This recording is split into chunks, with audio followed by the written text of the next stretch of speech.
വിശുദ്ധവാരം തിങ്കൾ.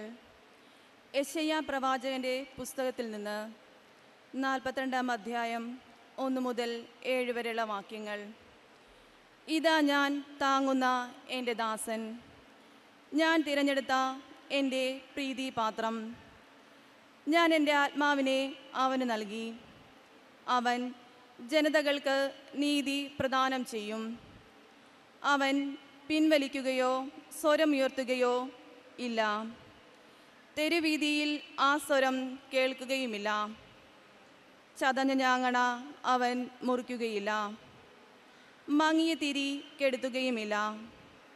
അവൻ വിശ്വസ്തയോടെ നീതി പുലർത്തും. ഭൂമിയിൽ നീതി സ്ഥാപിക്കുന്നതുവരെ അവൻ പരാജയപ്പെടുകയോ അധീരനാകുകയോ ഇല്ല. തീരദേശങ്ങളും അവൻ്റെ നിയമത്തിനായി കാത്തിരിക്കുന്നു. ആകാശത്തെ സൃഷ്ടിച്ച് വിരിച്ചു നിർത്തുകയും ഭൂമിയെയും അതിലെ വിഭവങ്ങളെയും വ്യാപിക്കുകയും അതിലെ നിവാസികൾക്ക് ജീവൻ നൽകുകയും അതിൽ ചരിക്കുന്നവർക്ക് ആത്മാവിനെ നൽകുകയും ചെയ്യുന്ന ദൈവമായ കർത്താവ് അരുളി ചെയ്യുന്നു. ഞാനാണ് കർത്താവ്. ഞാൻ നിന്നെ നീതി സ്ഥാപിക്കാൻ വിളിച്ചു. ഞാൻ നിന്നെ കൈക്ക് പിടിച്ച് നടത്തി സംരക്ഷിച്ചു.